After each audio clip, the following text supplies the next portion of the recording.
Okay, so welcome. I'm so excited to have you here with me today, show. So, I want to give people a little bit of a background of how we know each other, okay? Mhm. All right, so we both went to the University of Northern Colorado, and I actually met you around a table of metaphysical gemstones, and you were playing guitar. And then we both went on to participate in landmark education, where you became a staff member. Yep. How long were you on staff there? A year and a half. That's so awesome. Yeah. And then we both went on to, be involved in access consciousness and be in businesses as psychics. But the whole time I've known you, I always knew that you were like a psychic, that you did readings. And back when we knew each other better and we were in the Girl Scouts together, we had a women's circle. You would give readings. And I did not identify myself as a psychic back then.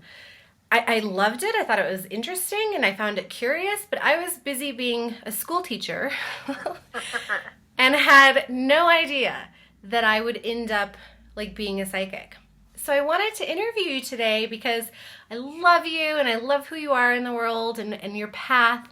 And I'm curious about other intuitives and psychics and what you do. So welcome. Thank you. I'm super excited. I Yeah. love the blog. I read almost every blog post You do? do. They're great. You're a fantastic writer. Oh, thank you so much. I appreciate that. So tell me about, when did you start to think of yourself as a psychic? Did you have an awakening or was it always there? I love this question. I've answered this question on television interviews, phone interviews, and on stage lots of times. And I always think it's a great question. So for myself, I didn't know the word psychic until I was in college.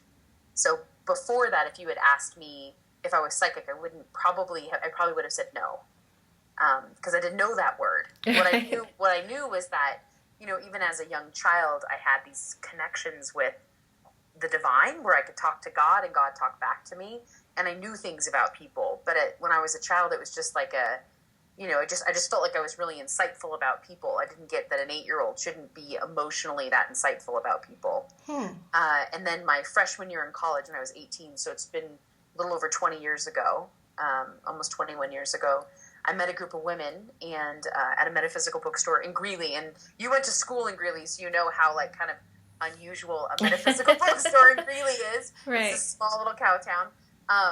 This woman, when I walked in the door, said, "I've been waiting for you." And it was like they lent me books. They taught me.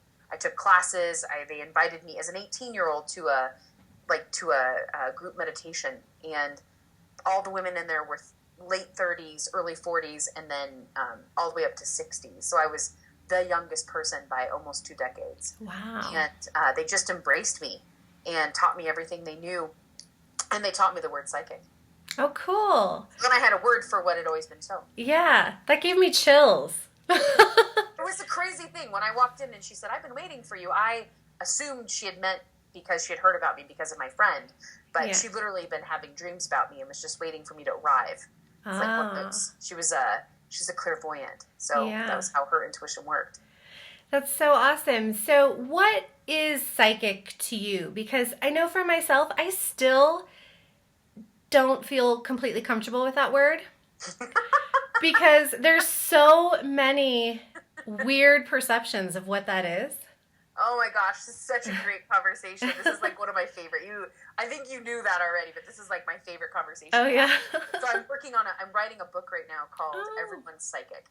And so the definition of psychic to me is having a supernatural, not necessarily what we would consider of our 5 physical senses. It's just having an extra sensory perception of the world. Mm-hmm. So what I say is that it's made up of 2 parts. Part 1 is your external orientation. So we're all kind of oriented differently. Some people are more emotionally oriented. Some people are more physically oriented. Some people are more mentally oriented. So that's the first half of your intuition is what you pay attention to. That's psychic is just what you pay attention to. And then your body translates it, and everybody translates it differently. I mean, some people, they take classes, and the classes are all about clairvoyance, not everybody's a clairvoyant. Mm-hmm. Some people they know things or feel things or see things or hear things. So that to me is what psychic is. It's some combination. I was on the phone with a client the other day, and we were talking about, what is intuition versus, like, what's psychic ability versus what's not psychic ability. And I was just saying to her that when you're with someone the very first time and you have random thoughts in your head about this person sitting in front of you, and you think it's just about because, like, you're reading their facial expressions or that you notice they're wearing a certain outfit, when in fact, if you really looked, there's no education or knowledge that could give you an understanding of the person that was showing up for her in that moment. And she was like, oh, like, that's intuition. Yes, that's psychicness. That's psychic ability. To me, psychic and intuition are interchangeable. For me, they mean the same thing. Yeah. Yeah. That's so great. I love that. That's so true, because I try to think of how to describe it to people, and sometimes, like, people will ask me, so are you just reading people everywhere you go? And usually I'm like, well, no, I'm not, like, invading people's space. But I feel like for those of us who do just know or sense or intuit and can read those facial expressions and all of that, that's part of who we are.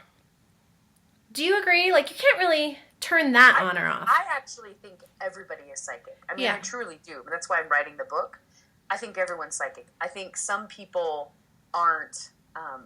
wouldn't necessarily attribute their experiences in daily life to a psychic ability.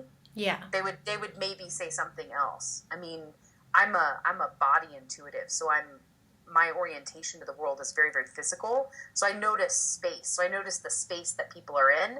I very, very much notice the physical changes I see present in people, because that's my orientation.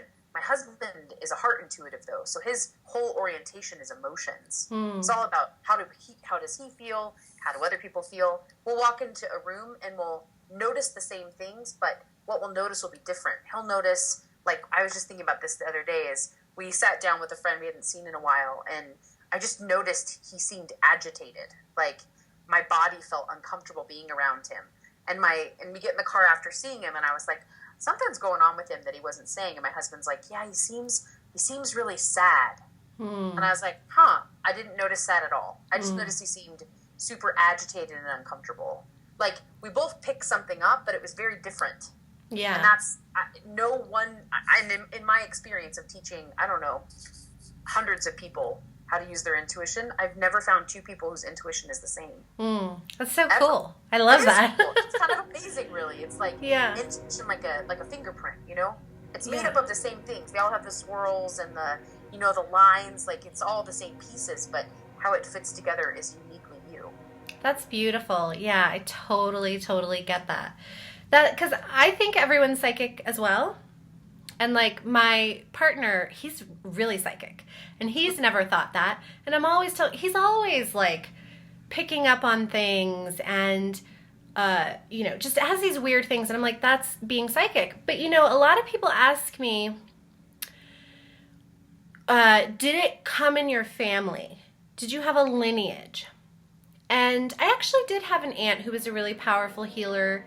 My mom was really psychic. So what do you make of that? Because it does seem that there are people who are just born and they're, like, seeing dead people. And then there's, other people who maybe don't claim it or own it or know it. What do you make of that? That's a great question. I mean, two thoughts pop in my head. One is that, I come from a line of women who had visions. Yeah. So... and no one ever really talked about them necessarily. My mom used to call the gift that we have, the gift of clairvoyance, she used to call it a curse. Because, it's like it would come over her without her choice. And she'd see a whole bunch of stuff that didn't make any sense to her. And that was quite shocking to the people that she told what she saw. And she was always right on. So she doesn't use that part of her gift at all. She doesn't really like it. Yeah. And my grandmother saw visions too. So what I say about that, so that's my first thought, is like, well, there's something to be said about lineage, about there's some gifts that are passed on maybe. My second thought is that if I look at people who would relate to themselves as psychic as a child, most of those people, it was because that was in the conversation. Yeah. So in my family, it was like, it wasn't weird. People talked about the Holy Spirit a lot, right? Inside of the Christian realm of things. And so to talk to something unseen or to believe in something unseen as real and have a physical experience of it wasn't weird. And so it wasn't a big jump for me when I was 18 to go, oh, got it. That thing that's been happening to me for my whole life, that's called being psychic. Oh, okay. Got it. That makes sense. But I mean, in my family, it's kind of a joke. Like my father, who's like the biker dude, big biker guy, not at all metaphysical at all. Like not even a little bit. He talks about his metaphysical experiences when I get him to talk about it. That's what he calls them. He doesn't call them psychic. Psychic's that's a little too weird for him, but he'll say, well, I've had metaphysical experiences, and he'll tell me stories, and they're psychic stories. I mean, those are stories of the psychic experience, but that's not the word he uses. Yeah.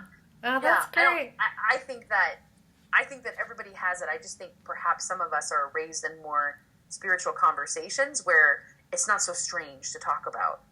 Yeah. I mean, even my grandfather, who was an electrical engineer, my mom's father, very, very black and white. When stuff started happening when I was a kid, where I was having visions like my grandmother did, like his wife, he gave me a book about the gifts of the spirit, is what they called it in Christianity. And he was like, this is your gift. You have the gift of counsel. People tell you things. You know things about people without them telling you. So there was for me, it wasn't, like I said, it wasn't a big leap. Yeah. Yeah. So what had you choose to finally say, I'm going to go into business as a psychic? It's not a spiritual thing at all. I was in a money group called Money Mastery with a great teacher of mine, Lori Wolstall, who's a coach, and we were talking about you need multiple streams of income to succeed. And I'd never thought about multiple streams of income. I had a super crack job. Bad, not a good job at all. Definitely not a good job, making way less than a teacher makes. Let's just say that, way less. And she's like, you definitely need another stream of income. And I was like, I don't have anything I could do for money. And she's like, that's the stupidest thing I've ever heard. And then she started naming all the things I could do for money. And I was like, oh, well, yeah. I had a degree in English. You could write papers. You could play music. You could do readings. And it just never occurred to me to charge for something I've been doing for 10 years at parties for friends as gifts, whatever, for many, many years. And so I was like, well, why not? Something about it felt right? Like something about it felt right. And I just said yes. And so I went on Vistaprint and I printed out cards that said psychic and intuitive. They were really ugly, but it didn't matter. They were my very first set of cards. I got 250 of them. And then I literally told every single person I met that that's what I did. That's awesome. Yeah. That brings me to a question that I'm curious about because, again, my partner, he has a bike shop. He owns a bike shop. He is a walking advertisement. The night that I met him, he had his shirt on and his hat on and his cards, and he told me what he did. And I sometimes still don't want to say it to people. And so I love that you did that you just started telling everyone, because I really believe that that's one of the best ways to grow a business, is just tell everyone and be a walking advertisement. So what do you tell people in your 2-minute elevator spiel? How do you describe what you do? You just say, I'm a psychic? I start with that. So it's worthwhile saying that I started my business 10 years ago. Wow. So I've been in business for 10 years, and I did it in a way that felt comfortable for me, which was I had a day job for 9 years of my 10 years in business. And so it felt pretty safe to tell people I was a psychic and kind of slowly build my business. Yeah. So I just want to say that. So I tell people I do, when people ask me what I do for a living, I say, I'm a psychic. That's exactly what I say. I love it. Because he always says, she's a psychic. And I'm always like, don't say it like that. It's the same thing. He loves the shock factor of it. He does. I'm like, I'm an intuitive. People are always like, what? Because they thought maybe they misunderstood. Yeah. You say, what was that? She's a psychic. You mean like that Long Island lady on TV? Not quite like that, but yeah. That's great. I love it. Okay, good. What I find is if I just say that to people, I'm a psychic, then it opens up conversation for something. Yeah, that's true. In the beginning, I did not use my intuition in telling people what I do for a living. So I feel like I should be completely transparent, which is that I meet people sometimes, and what there is for me to tell them what I do is not psychic. Because I know that it won't. I just can feel in my body that if I say that, it would make them very uncomfortable. Yeah. And then I would never have an opportunity to share with them what I do for, like, what my purpose on the planet is. So I've told people these things. I've said, I'm a spiritual counselor. I've said, I'm an intuitive, because that seems to land softer for some people. I've told people I'm a coach. I'm an intuitive coach. And they're like, well, what is that? So, but I mostly tell people, probably 95% of the time, I tell people I'm a psychic. Yeah. I told a guy yesterday who was drawing my blood at the hospital, I was saying something about, I knew he was the right guy to draw my blood. He goes, well, how do you know that? I said, because I'm a psychic. And he was like, huh? Oh, really? He was like looking at me really, and then we had a conversation while I drew my blood about being psychic. So like for me, it's just it's an opening for conversation. That's awesome. That's awesome. Yeah. That makes me think of, in Access Consciousness, which you've also taken classes and been interested in that. They talk about what people can hear. And I love that, because kind of growing up, I guess I always just thought I should be honest and open and just say whatever. And Access really helped me to get the idea that perhaps I could really tune in. What can they hear? Because if they can't hear it, they're not going to hear it. Yeah. And so do you tell people everything you see in a reading? Are there some things that you think maybe they can't hear? Or do you believe, like, if you're being shown it, they're ready for it? I love that question. I do. Are you a Gemini? I am. That's cool. So is my husband. They're my favorite. You're like the sixth or seventh person in my life who's a Gemini. Oh, Love cool. Gemini. Twinsies. So when I used to think a lot about that, I used to sort of almost like use myself as a translator for what I was getting, and just check in with myself to see if they were ready to get it or not. And then I was having this experience of people coming to me who weren't ready to get what I was getting. And so I get a whole download is what I typically call it. I sit with people, get this whole download, and I'd be ready to tell them, and then all of a sudden be like, oh, wait a second, are they ready to hear this? And it diluted the messages that I was getting because I was spending so much time translating it and trying to figure out a way to deliver it in such a way that it would land. And I went to a friend of mine who's another psychic in Denver, Peter Hughes. I don't know if you know him. He teaches classes about Sonia Choquette's work. Anyway, love him. I sat down and had a conversation with him at tea. We kind of like had this exchange. And I said, I don't know what to do about that. He was like, you are spending entirely too much time worrying about whether or not people are ready to hear about what you have to say. What I was left with, and this was 4 years ago, what I was left with in that conversation was my job, like not job like what I do with my body, but like my purpose inside of doing psychic readings is to just deliver messages. That's my job. And my concern of whether or not they would be ready to hear it is an ego conversation for me. Because it's like, I don't want to look stupid if what I say doesn't land. And I don't want to look bad if they disagree with what I'm saying. Because I hate that, right? Like you're a psychic, you know how that goes. And people watching this, like later on they're gonna be like, well, what do you do with people like that? Like when they're like, I don't agree with you. Don't worry about it. Like let the universe sort it out for them. I had a woman. It's perfect. I had a woman. It must have been 3 years ago. I got an email. Yeah, it must have been 3 years ago. I did a session with her. I just got an email the other day, and she was like. And she was really rude, like terrible. And so she sent me this email, and she was like, I don't know if you'll remember me. And literally, I don't know. In 10 years, I've probably done, I don't know, a lot of readings, probably like 3,000 or 4,000 readings. So it's like, I do actually remember people because, especially people who are really rude. But anyway, so she sent me this email, and she said, you probably won't remember me, but we did this session about my marriage, and you told me that I should get divorced, and I was really angry at you. And so she said, I want to apologize because a year and a half after we did this session, she was like, things really unraveled. And everything that you said was completely true. I was totally unwilling to hear it. And I completely suffered because I didn't listen to you when you said it. And she was like, and she just says, so I just want to say thank you that I know sometimes it must be hard for you as a psychic that it takes 3 years for people to get what you're saying. Right? And what I said was, I wrote her back and I just said, listen, I'm not Dear Abby. So it's not like advice. Yeah. I said, this is just messages from your guides, and I don't take it personally. I did probably when the number of years ago that it did, but I just don't, it's not, it's sacred to me, but it's not serious. Do you know what I mean? Yeah. Yeah. It's, people come back to me and send people to me because sitting with me is not, we laugh a lot. Even about serious things, we laugh a lot. Yeah. Because it's just how I'm built. I'm just too damn practical. You know what I mean? Yeah. Yeah.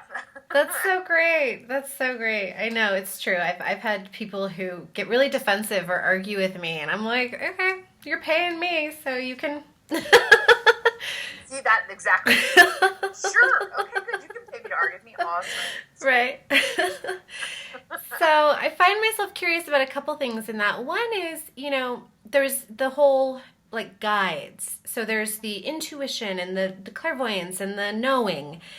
And then what's your experience of maybe any sort of medium mystic type things or guides coming in? Like, how does that work in a reading? Yeah. So I think first I'll say that when people do readings with me, the way I relate to readings is a conversation. Yeah. So for me, it's a conversation between me and the person who's the client in front of me, and then whoever shows up. And every time before I do a reading, I do what I call an invocation. Every time. Because I always want the highest and best and light represented in the reading when I do work with people. So I have guides that I work with. They chat with me. I have what I call personal guides, like guides that are just mine. And then I have universal guides show up, people that everybody can access. So quite often, Kuan Yin shows up. Archangel Gabriel shows up. Metatron is someone I've been working with recently. He shows up. And then there's all of their guides that show up. So in a session with me, my whole goal is not to give people answers, because that's not my gift. Some people are amazing at answers, and I have friends that are great at answers in readings, and I send people to them. But if people are looking for knowing what's in the way for having what is next, I'm good at that. I can illuminate enough of what's in the past and the present. That's more where my gift is. I'm like a psychic problem solver. That's really more what my gift is. And so when people sit and we have session work together, their guides, my guides, we all chat. Sometimes people who have passed show up. It is not, I have medium abilities. It does not sit on me well. It's kind of an uncomfortable aspect of my gift. It is uncanny to sit with someone either on the phone or in person, and then all of a sudden have someone show up, because I'm a clairvoyant, so I see things. So I see whoever this is, and they give me a little bit of information about themselves, so I can say, oh, your grandfather you were talking about, he's now shown up. But it's not a common thing. It really isn't. It's probably, I don't know, I do 20 sessions a week, maybe one a week, maybe two. Yeah, not very often. That's cool. Yeah, it's fun. I mean, it's amazing. It is amazing, and it's a little uncanny. Yeah. Right? Yes, sometimes I do talk to dead people. It is a little uncanny. Yeah. So I'm curious about how you use the tools of access consciousness in your life or your biz, and why. If you're a psychic and you know all this stuff, what do you think access consciousness contributes? Love access conscious. I took a 5-day, which is the BARS Foundation Level 1. I did that in 2012, July 2012, so a little over 3.5 years ago. And with Corey Michelle and this woman, Maureen, who I love. And at the time, I was kind of about life a little bit. And so in my personal life, how I use access is anytime I'm having the experience that's not happy, because my, I would call it my ground zero, my, my normal is just happy. I'm just kind of happy all the time naturally. And so if I'm not that, there's something going on. So I use access to move the things out of the way that have me, whether it's entities or IP, interesting point of views, other people's or my own, whether it's, something in the way of. so what I would say is that when I did it in July of 2012, just like in the world of money is one of the areas that I really wanted to take on. I was like, there's something in the way. I can't see what's in the way. I'd be curious to see what would show up if I did access. Like, I knew that was one of the things people get out of it. I have made a lot of money last 3.5 years. Right. A lot of money. And it's been really, really easy. I made more money the last year than I did the year before having a job and my business, and worked less. Right. It's like, this is kind of super easy. So I think that's probably one of the things I use it for in personal, is just moving stuff out of the way. I use it in my business with people, especially people that I'm doing a session with, where it's like, oh, whatever this is, like, it's clearly a pattern that has shown up for them, whether it's in this life or some other life. And I just always ask people, hey, I have this clearing thing I learned. I call it the magical wand of disappearance. And you're already having a psychic reading, so I don't have a huge bridge to gap here. Yeah. But would you be interested in me clearing that out for you? And then I explain what the clearing statement is, and then I do clearings with them.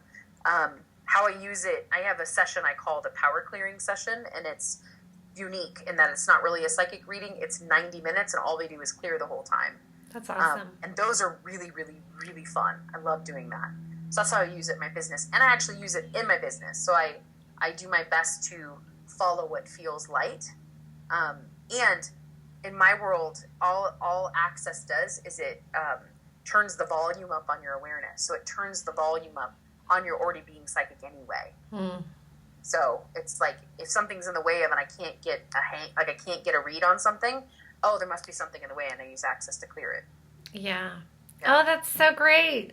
I love it too. I just love it. I did my first 5-day with Corey Michelle, and that was like 2 years ago. And I have created gifts being given to me, money showing up easily, finally leaving my career as a teacher and just working less and making more. I love it. It makes me shift my mindset to that it doesn't have to be hard. Yeah. Life shouldn't be heavy. You lead bars. You can facilitate bars classes, right? Right. By the way, anyone reading her blog right now, if you haven't taken bars, you should take it with Rachel. Right. Like, no joke. Like, it is like the best thing ever. Just even the bars by itself, having your bars run. Right. I don't run bars in my business. Do you run bars in your business? I do, yeah. Yes. And people should get that done, by the way, too. Right? It's Yeah. been happening more and more that people are coming to me for bars and readings. So it's really cool because all this stuff just disappears, space opens up, and then they can hear so much more and receive it, and So true. it's easier. Yeah. I could see that. I could definitely see that. Yeah. So it's cool. Good. Well, I love that. I love access tools. So what is a trend that you see amongst your clients? Like, when people come to you, what are they seeking? I would say, let's see.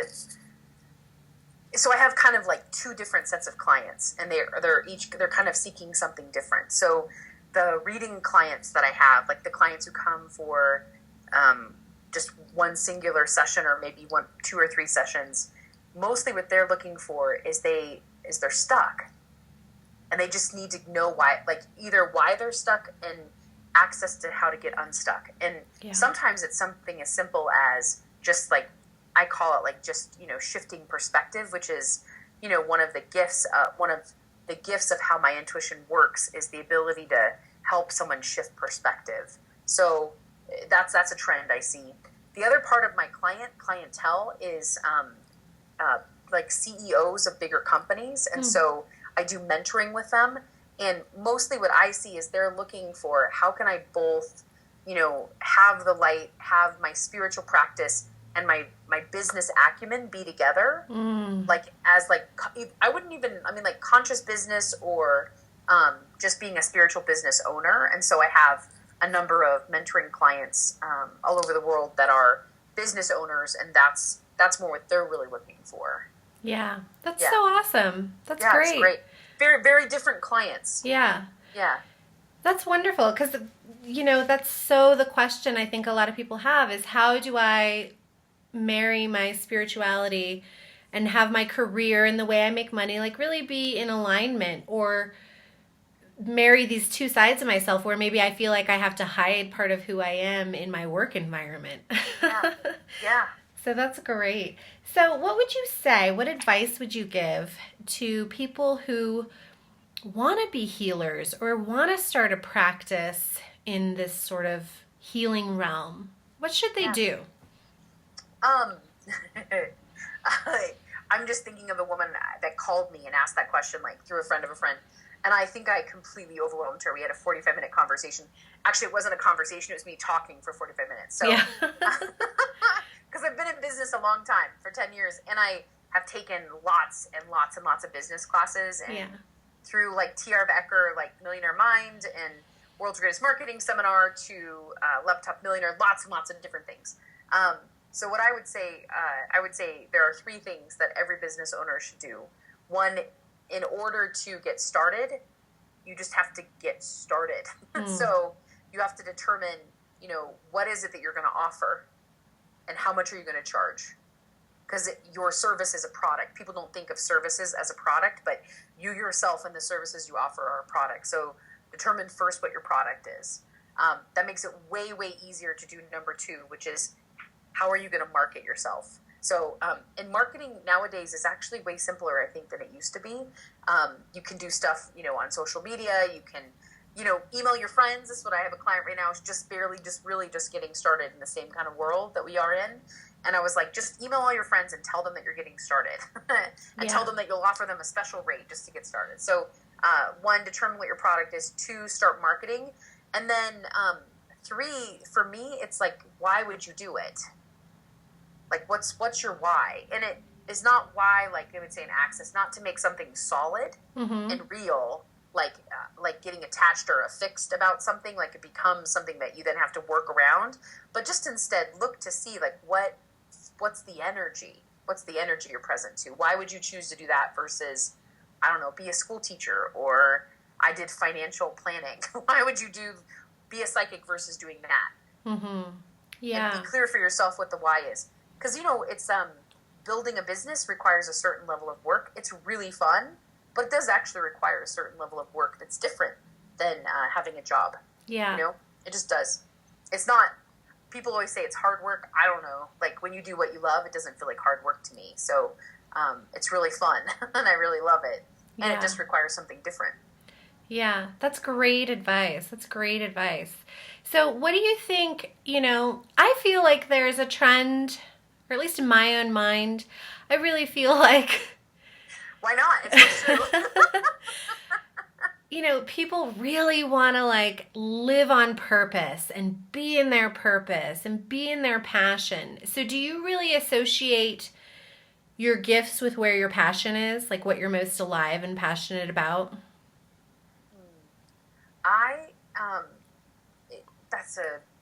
These are all really good questions. I would say that I have a lot of passions, a lot of passions. So you mentioned earlier that I played guitar. I was a singer for a long, long time. I'm still a singer. Playing guitar, music is a passion of mine. Traveling is a huge passion of mine. I've traveled 67 days this year so far. I'm an artist, so I paint and I draw, and my family is a passion of mine. So I'm passionate about my whole life, and I feel like my purpose is about connecting people to the divine and or the divine within themselves.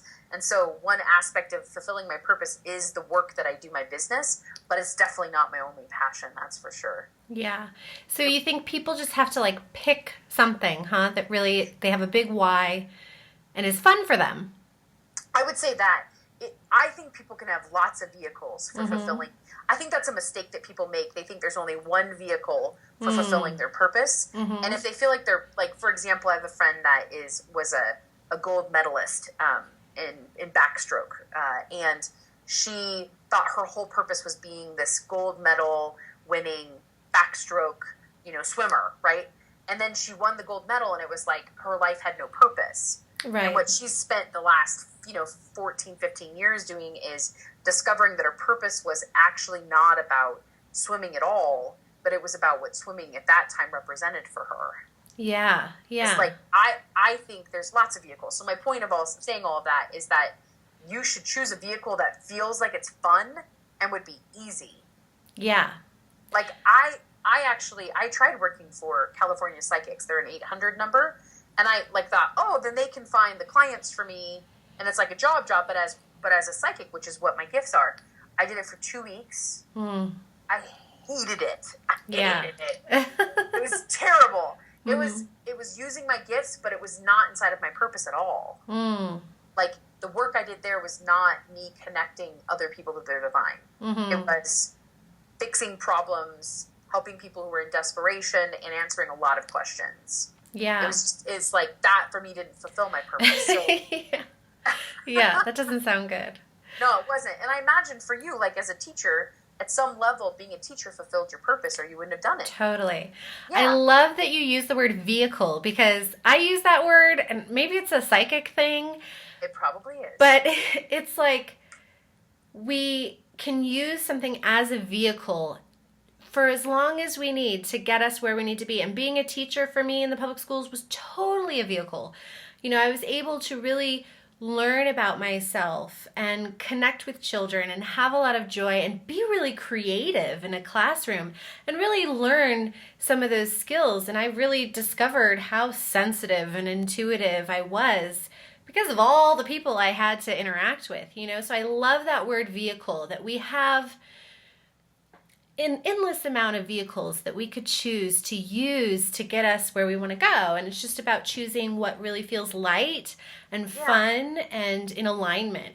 Like you mentioned, you know, the divine. What is the divine to you? Like, how do people really live in connection with the divine? So my belief is that God is what the word that people use. I'm pagan, so I often say God, goddess, but in my world, like, that is within us. So it's about going within and finding the part of ourselves that is, it's the infinite beingness, as they say in Access, right? That to me is the divine. That is our infinite beingness, the part of ourselves that has access to magic and access to, like, creating anything we desire. So that to me is, when I connect people to their awareness, like inside of the psychic classes I teach, or even in a reading, I connect people to the knowing that they had about something that maybe they just needed affirmation about or validation for.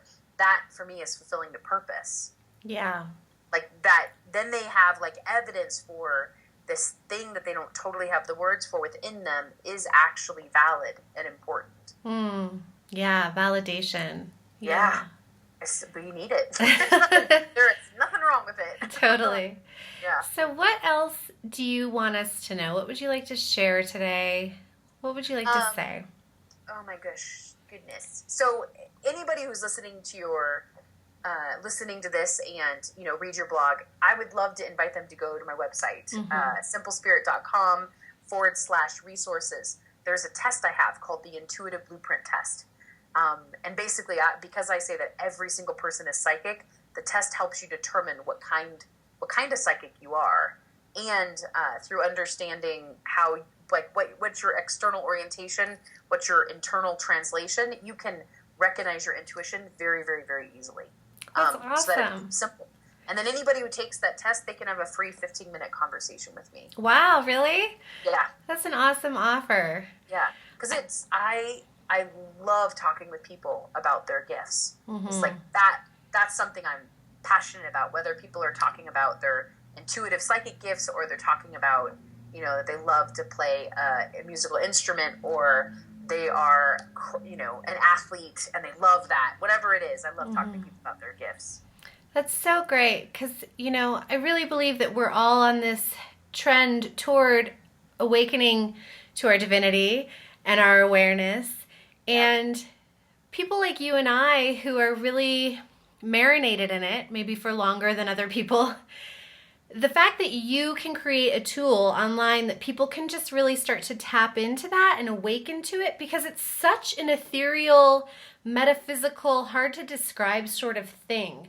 So I really love grounding it. Like, here's how you know. Here's what it looks like, sounds like, feels like. Yeah. So I think that's an awesome tool. Thank you for creating that. I'm going to check it out. Good. I'd be curious to hear your thoughts about Yeah. it. I think that we make a mistake often as psychics by making it seem like what we do is really mysterious. It's really awful, like AWE, like amazing, filled with awe, and it's actually not mysterious. I think that there's a way to describe what we do enough that people can understand how to do it for themselves. Yeah. And so that's like, I strive to do that in my business, in my practice, with my clients, with the people who take, in the retreat I just taught. Like, I strive to have people understand that, intuition for the real world, that's my tagline. It is, Yeah.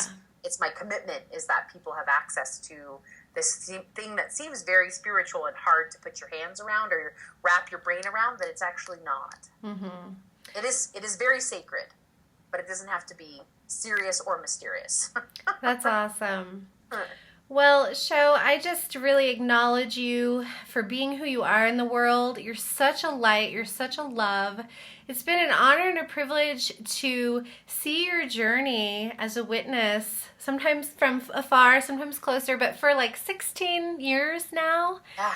And just who you be in the world, you're so grounded and you're so clear in your communication, and you just have so much integrity and love for people that I can just feel it.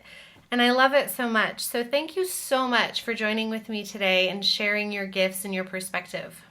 Thank you. The questions were awesome. I'm excited to see, as your life is on this path right now, becoming a mother. I'm super excited for you as well. Yay. And I've heard things from psychics who become moms, and I'm curious to see how that goes for you. Yeah, I'm curious too. Expansion of your awareness beyond what you can possibly imagine. I hope so. I hope so. Awesome.